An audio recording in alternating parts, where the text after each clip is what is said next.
Hey everybody, this is Dust for Dust on Gaming with a kind of an update on an idea put forward by Janshevik.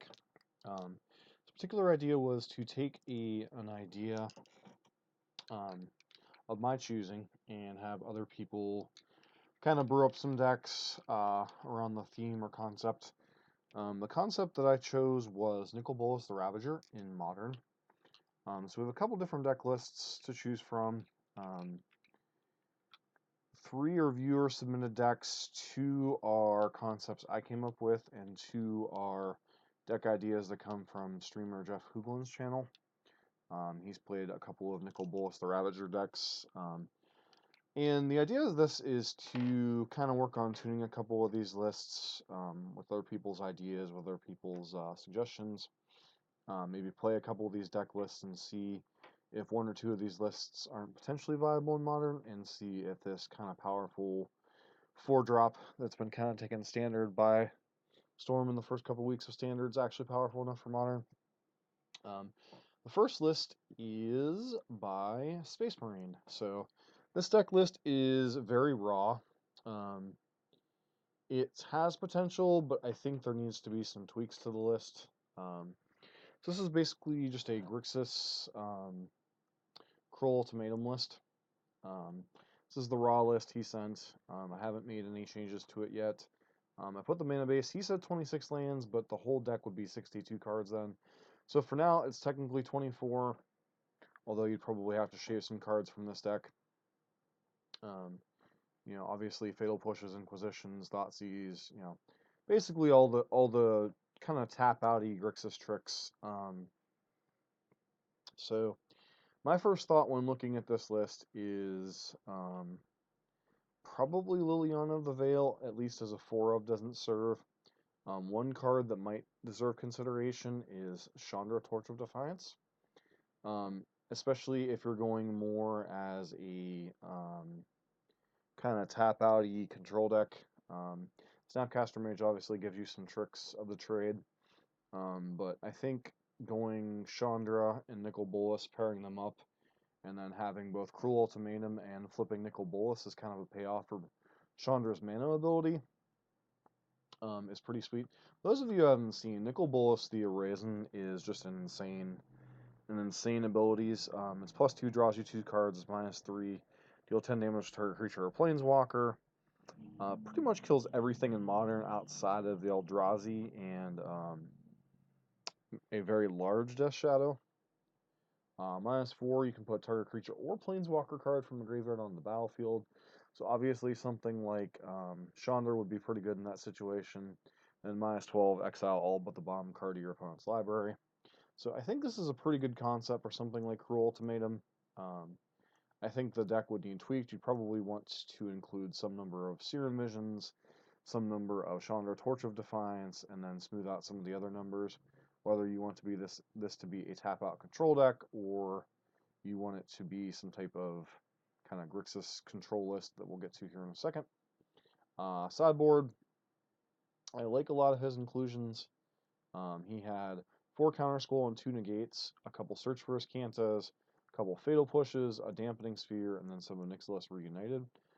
So it could conceivably be possible to play something like a Grixis kind of Super Friends list with like Chandra and maybe Jason Ob Nixilis in addition to Cruel Ultimatum in some numbers. Although Cruel Ultimatum in that case may not even be necessary, but as far as that goes, so once again, this deck has a lot of good things in theory. It was a very rough sketch. He sent the list pretty quickly after we had the discussion. Probably want some number of sweepers on the board, like Anger of the Gods, Damnation. Obviously, we have Damnations in the main, but it's a pretty rough list. But I do like the concept of ramping into both Nicol Bolas, the flip side, and Cruel Ultimatum. Cruel Ultimatum plays very good with things like Snapcaster Mage and Nicol Bolas. Another card you might want to consider playing alongside is like something like Tasigur or Gurmag Angler. But pretty good start to the list. Certainly something we can work with here. Probably would need to flush it out with something like this and something similar to submission number 2 on the list. So submission number 2 on the list came from Foz. This list is very similar to a lot of the Grixis control lists that already exist, except it has the Foz's spin on things. You'll see that here in a second. You got your Thought Scours, you got your Fatal Pushes, Spell Snare, some Lightning Bolts, Terminates. So a lot of early interaction. You have a couple Logic Knots and a Counter Squall. 4 Snapcaster Mages, 3 Kolaghan's Commands, 2 Bolas, 2 Tasigur. Foz in his mid-range decks loves to play Blood Moon as kind of a getcha card. Not something you usually see out of the Grixis lists. Like 3 copies of Blood Moon when you have this many basic lands in your deck is pretty nice. 3 search for his Kanta, that's a lot of searches, but I can definitely see in a deck like this wanting to have access to that kind of ability. Kolaghan's Command obviously pairs supremely well with Nicol Bolas and Snapcaster Mage. Obviously, Tasigur is kind of your pseudo closeout spell against certain things, and a couple copies of Logic Knot here to kind of tie it all together, give you some late counter magic in the deck. Obviously, you have your usual Grixis mana base. The one nice touch is the Urborg. My only critique of this particular list would be probably want some light number of Cryptic Command. Maybe shave like a Blood Moon from the main deck and add like a couple of Cryptic Commands. Maybe shave like the second or the third search for his Kanta. Get like two or three Cryptics in here because those pair very, very nicely with Snapcaster Mage as well. Beyond that, I mean, maybe a couple copies of Creeping Tar Pit, depending on how hard you want to rely on the Blood Moon plan. Sideboard's got some interesting inclusions. He likes to play some spicy couples of. Twilight Prophet is an interesting one. So this one, beginning of your upkeep, if you have the City's Blessing, reveal a top card. Each opponent loses X life and you gain X life, where X is that card's converted mana cost. So if you didn't have to have 10 permanents in play, this would be an insane card. But the fact that you have to have 10 permanents before it triggers is a little much in a format like Modern. I do like the theory and application of it, though. Another thing, Palace Siege is an interesting card. For those of you who never play with this card in Standard, it's quite powerful. Beginning your upkeep, you can return target creature from your graveyard to your hand. It gives you a lot of grinding ability. I really think, though, if you want this kind of ability, that's something like a 4th Kolaghan's Command, but definitely a spicy one of I wouldn't mind trying out. Twilight Prophet I could see being good as a one of or two of. Damnation just does quality sweepers. Anger of the Gods when you need a whole bunch of sweepers against various humans decks, etc. 4th Blood Moon, obviously going hard on the Blood Moon plan kind of makes it really stretches your opponent's ability to play Magic. Pretty good against decks like Tron, etc., especially when you're able to close them out pretty quickly with like a Nicol Bolas or Tasigur is its Statcaster for smaller creature decks. A couple of Infernal Reckonings. This card is just like insane in a format where you've got like a lot of Eldrazi, a lot of Affinity, and even a good amount of Tron. A lot of their threats this can deal with. A couple Nihil spell bombs as some graveyard hate, and a Dispel as slightly more counter protection. I really like a lot of the spiciness of this list. I could see playing a couple Blood Moons in a deck like this, much like some of the Jund decks and stuff have in the past. I think one of the good starting builds for this kind of Nicol Bolas mid-range list is somewhere between this and the Cruel Ultimatum list, though I would probably defer to having something similar to the standard Grixis control list that this is.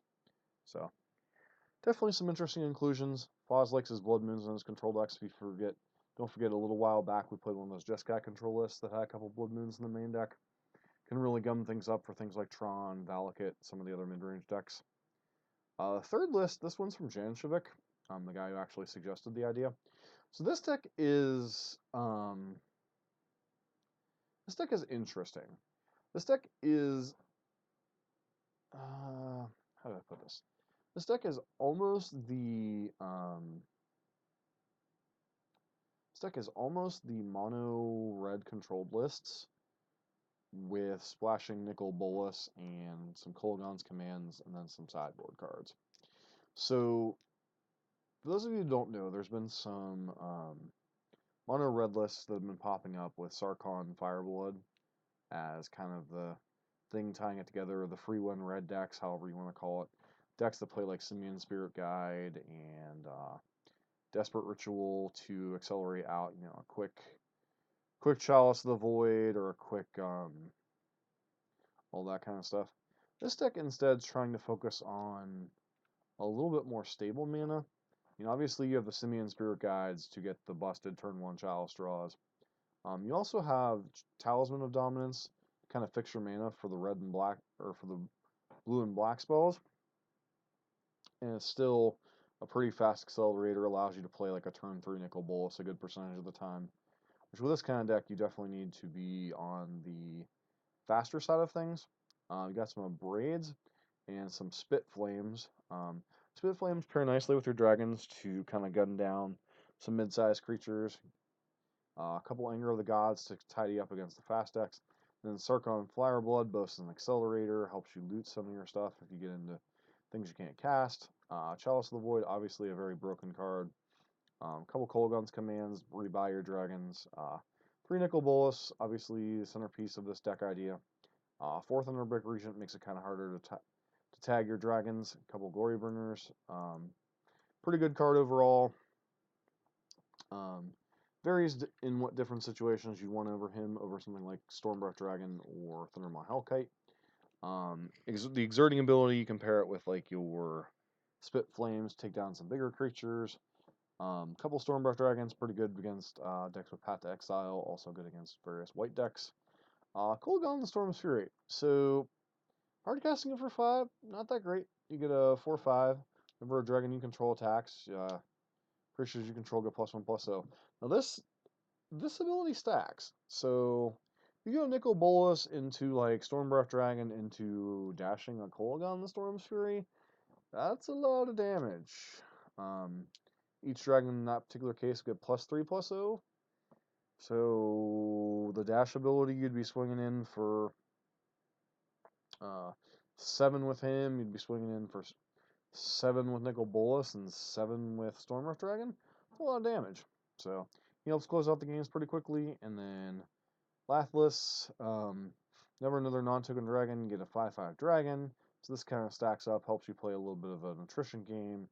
And she's just a 6/6 on her own, which is pretty nice. So, my only thought process on a deck like this is a deck that screams you want some amount of Blood Moon somewhere. The talismans would make it so you could theoretically cast your Sarkhans or your other black spells through a Blood Moon. And this just seems to be the style of deck that would want like some amount of Blood Moons, just like the free one red decks to kind of lock out your opponent. But without playing Blood Moon, you get access to the full 4 Cavern of Souls, the 4/4 Haven of the Spirit Dragon, and a couple of unclaimed territory. So basically, your dragons are almost always going to be uncounterable. You can buy them back if your opponent happens to discard them or kill them. So a lot of utility out of your land base. Chalices to kind of lock your opponent out. Sideboard, got access to a lot of different good cards. A couple Thundermaw Hellkites, just when you need more closing power. Also pretty good against decks with Lingering Souls. Leyline the Void when you need quick graveyard hate. A couple Blood Moons in the sideboard. So maybe just having in the sideboard's better. And then Anger of the Gods when you need another sweeper. Couple negates for situations where you're up against decks that you just need to counter something, like certain spell-based combo decks. Some Collective Brutalities, good against Burn, good against various combo decks that can sometimes get around your chalices and stuff, and a couple Dampening Spears for things like Tron and Storm, KCI, all that can be rough matchups. I mean, yeah, you have some Abrades and some Kolaghan's commands, but that's not always enough to stop a deck like KCI from going off. And then, obviously, between Dampening Sphere and Blood Moon, you should be able to slow down Tron enough to start deploying your dragons and hopefully close out the game in the meantime. So, pretty interesting take on basically free one red, or a variant of it a little bit. The mana is a little bit slower. The draws probably aren't quite as busted, but the mana seems to be a little bit steadier. So you're probably a little bit better towards playing a good mid-range Dragon Stompy list. Alright, the next two lists are mine, so I'm going to skip them for now. List 6 is an idea that I also had, but it was put into practicality by someone else first. Oh, no, sorry, list number 7 was. List number 6 is kind of somewhat similar to what Janshevik's list was doing, but it's more of a tap-out control deck, so somewhere between Janshevik's list and somewhere between Space Marine's list. So this particular list is one that Jeff Hoogland played. It went 1-3, but the draws just didn't seem to line up quite right. He suggested a couple changes to the list, which I've included in this, which was a Haven of the Spirit Dragon and a Watery Grave over some of the other stuff that was going on. This list was pretty frequently able to, on a couple of occasions, flip Nicol Bolas. Obviously, also Stormwrath Dragon's a pretty nice way to close out the game. My one concern with this list, something that I experienced in the past when I tried to play like black-red mid-range control lists with like, what is the name of the card? Oh, the 5 hybrid black-red Demigod of Revenge decks and such, is if you don't have a lot of closing speed, it's really hard for these black-red control decks to kind of control the game, even with something like Nicol Bolas. So in my experience, these kind of decks have kind of struggled. You have Inquisition, Thoughtseize to kind of disrupt your opponent, Collective Brutality. You also have Fatal Push, Terminate, Lightning Bolt, Dreadbore to keep your opponent down. A couple Foul Tongue Invocations to pair with your Collective Brutalities for some life gain. Also pretty good against decks like Bogles or Death Shadow. A couple Golgon's Commands for some grounding power. 4 Sarkon, same reason that he was in the free one red deck. Helps you accelerate into your dragons. Also the looting effect is pretty nice. 3 Nicol Bolas, especially in this list, you can generally flip him pretty easily. I also wouldn't be surprised if something like a couple copies of Chandra, Torch of Defiance wouldn't be good in a deck like this. Couple Glorybringers, couple Stormbreath Dragons, kind of already covered that and some of the other stuff. Sideboard, pretty good mixture. Got some Sweepers, got another Foul Tongue, got some Planeswalkers, couple Fulminator Mages, Duresses, Fatal Pushes, Nihil Spell Bombs. So, pretty interesting strategy overall, though these type of strategies do tend to fall flat in Modern. Maybe the Dragons being a little bit more aggressive on the top end will help that out, but even with Demigods of Revenge in the build before, I've kind of struggled with the style of deck. Build number 7 is a Crixus control list, Crixus Dragons. There have been other iterations like Blue-White Dragons with Dragonlord Ojutai that I've seen play at points. This is basically something similar to what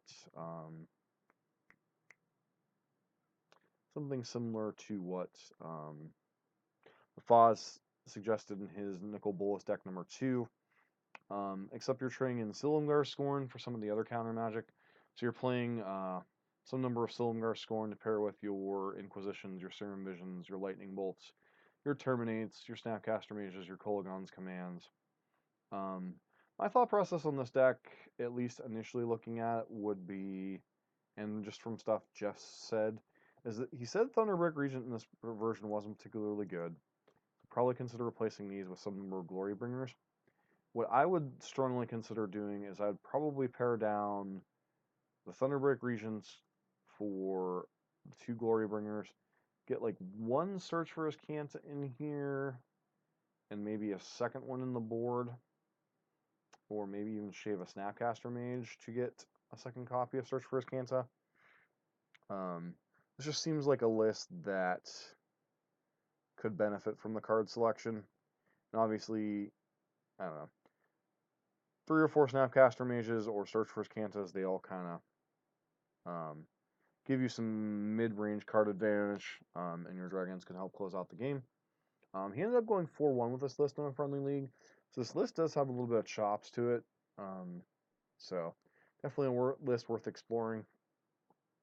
Sideboard, much of the same stuff we've already seen. Some Tron hate, some sweepers, some various artifact removal. This one has 2 surgicals and 3 nihil spell bombs, a couple damnations, some fulminator mages, alpine moons for Tron and Valakut, another collective brutality for the burn and controlish matchups, a couple by force, very powerful in matchups where you need to blow up a lot of artifacts. So beyond that, I mean, I just threw these damnations in here because they have Bolas on here and they kind of fit in with the dragon theme. All right, now on to the couple of the kind of wacky brews I came up with. The first one is probably the weirdest. So there's a deck that's been floating around in Modern. It's been in various different iterations. It's a Bring to Light Kiki-Jiki deck. Basically, it uses Bring the Light to pair with Kiki-Jiki the Mirror Breaker, and then like all kinds of various like Deceiver Exarch, Pestermite, Village Bell Ringer, Restoration Angels, to kind of power out, various different ways to get the infinite combo loop going. This list basically takes advantage of a bunch of mana idiots, does the Arbor Elf Utopia Sprawl combo, Birds of Paradise, some of the Resil and Caryatids. So what I did is I took that shell and stripped out the Kiki-Jiki infinite combo stuff, which is quite possibly stronger than what's going on with this list. But threw in a bunch of the Dragon's Matter cards. Draconic Roar is obviously Lightning Bolt for a creature. And if you control a dragon, it basically becomes Searing Blaze. Deals 3 damage to the creature, 3 damage to that controller, the creature's controller. Spit Flame, we've already covered that in one of the earlier decks. It's 4 damage to target creature, and then every time you play a dragon, you can pay a red to return it to your hand. Nice kind of recursive way to get rid of various problematic mid-range and smaller creatures. A little bit of a mana cost upgrade over like something like Draconic Roar or Lightning Bolt. Foul Tongue Invocation, obviously a little bit of life gain. It's an edict effect, which is pretty relevant. One of the more interesting creatures is Orator of Ojutai. So Wall of Omens is pretty good. Wall of Omens obviously an 0/4, lets you draw a card. This card is, if you control a dragon, even slightly better, because it also has flying. So basically, you get a slightly upgraded version of Wall of Omens as long as you control a dragon. And in this particular list, you're running 1, 2, 3, 4, 5, 6, 7. You're running 7 dragons in the main deck, and all 4 copies of Glittering Wish and the 3 copies of Bring the Light can also be dragons. So, you can like turn 1, Mana Accelerator, turn 2, Glittering Wish, go get one of your dragons out of the sideboard that'll be relevant in the game. And turn 3, get Orator of Ojutai and Cantrip. Also be relevant defense against the faster aggro decks like Burn, decks like Affinity. Buy you a turn or 2 while you're getting set up with your Nicol Bolases, etc. And beyond that, Bring Light, obviously a very powerful sorcery. You're playing all 5 colors of mana. Mostly because you're already willing to cast Nicol Bolas, the Ravager. Then the fact you're playing Bring Light puts you in the 4th color, and Glittering Wish puts you in the 5th color. So you may as well get a good spread of all the dragons. Bring the Light allows you to play a lot of silver bullets in the deck. The couple silver bullets in the main deck, besides the dragons, are Crumble to Dust for decks like Tron and Valakut. And then one of Fiery Justice to kind of stop an early Winnie Rush, or it can be relevant against it, especially something like Death Shadow. Can like kill a Gurmag Angler and put their life total back up to the point where the Death Shadow dies. This is kind of a card that's seen some resurgence in the various Naya min-range lists. And then one of Eternal Witness, just to get back a lot of your various different things that might die. The Glittering Wish package is kind of insane. We'll get to that here in a minute. Basically, it turns this into, your deck basically doesn't have a sideboard, but has a wish board. And I went a little overboard with this wish board, so bear with me. It's not going to be the greatest, most practical thing in the world. I actually just wanted to cram as many dragons into the sideboard as I can. And then, as far as the main deck, you have one of Thunderbrick Regent, which can be relevant when you're trying to protect your other dragons. Nicol Bolas, obviously the centerpiece of what we're trying to do. Plays quite nicely with all the mana accelerators, making it easier to flip him. You also have some early creatures here to defend him. One of Crux of Fate as your kind of sweeper in the main deck. Allows you to kill all non-dragons while leaving your dragons on the battlefield.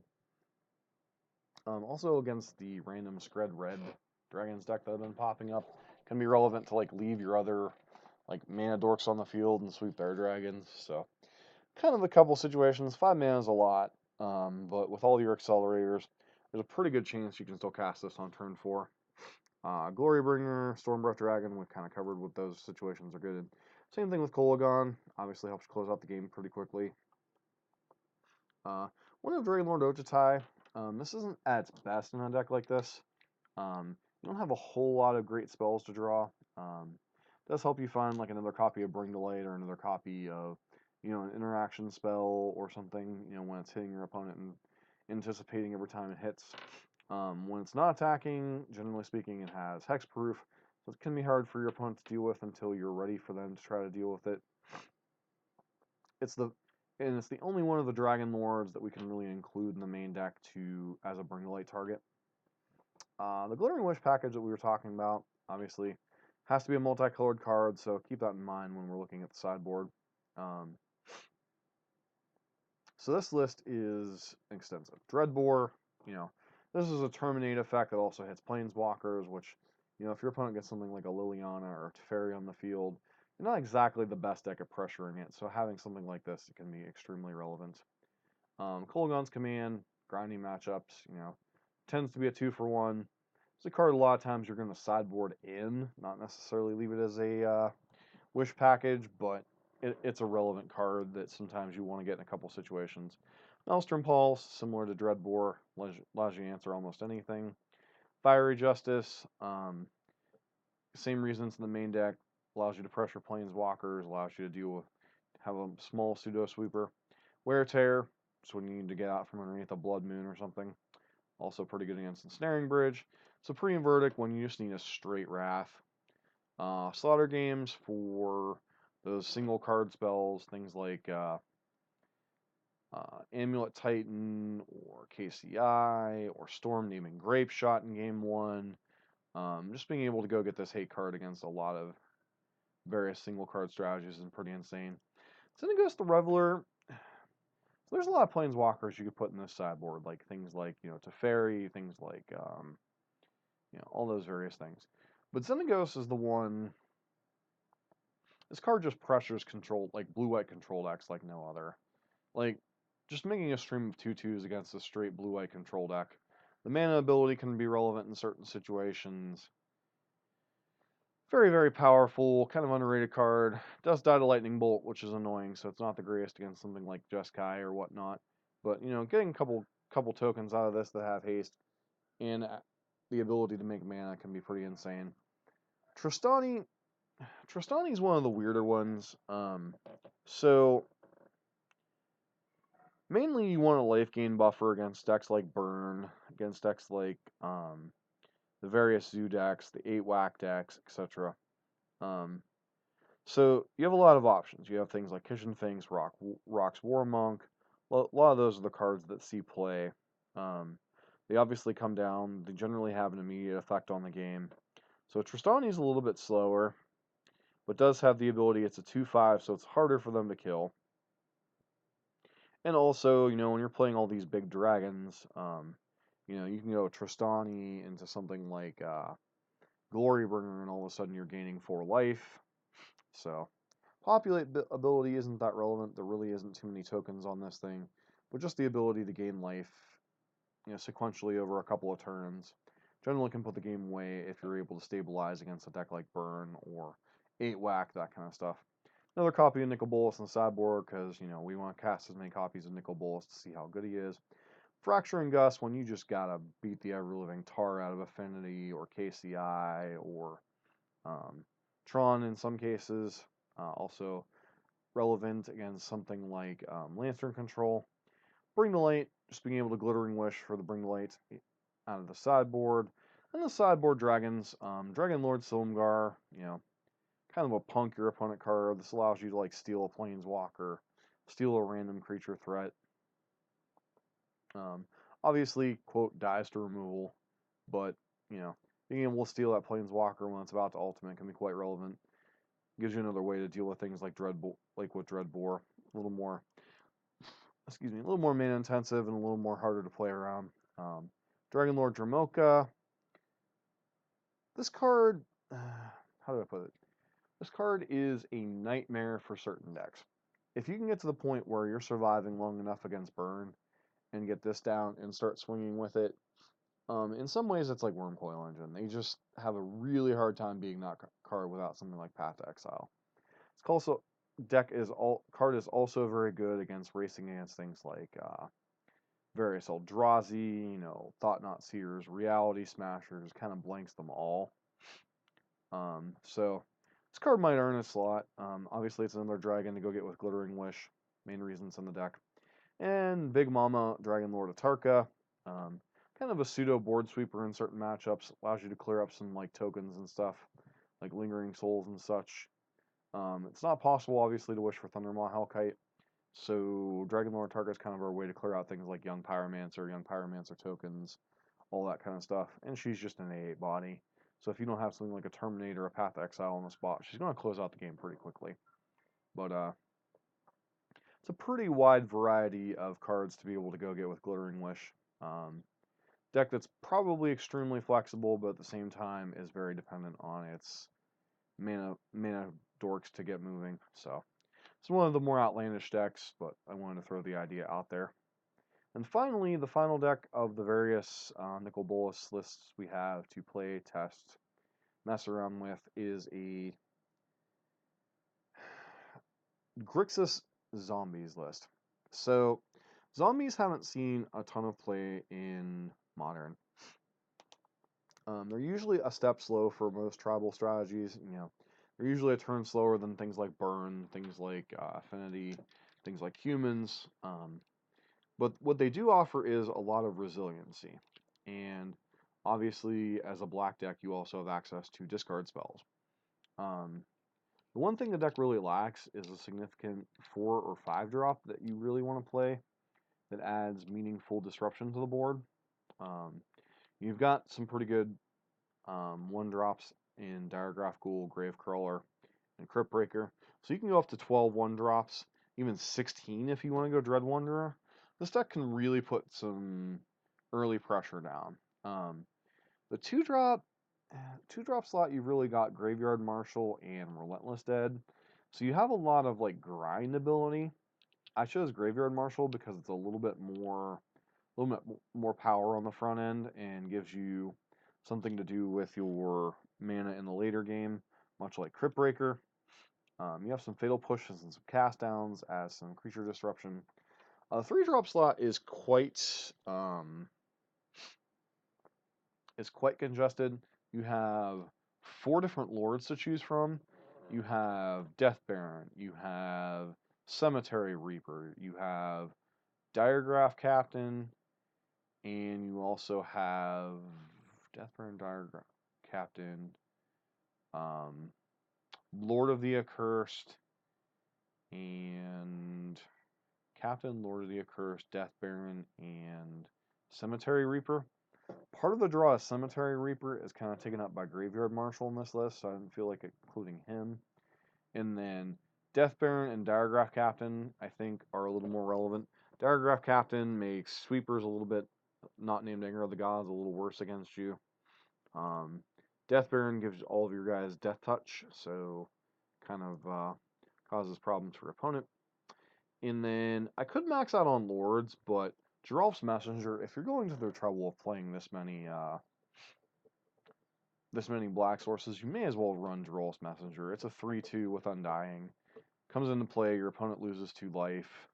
So quite a relevant creature, also pretty good in the coming back, dealing 2 more damage, etc. Diagraph Colossus. So this is a very good late game card. Comes down, gets a +1/+1 counter for each zombie card in the graveyard. This thing can come down in the mid to late game if you've been pitching cards with Crypt Breaker or your opponent's killed a bunch of stuff.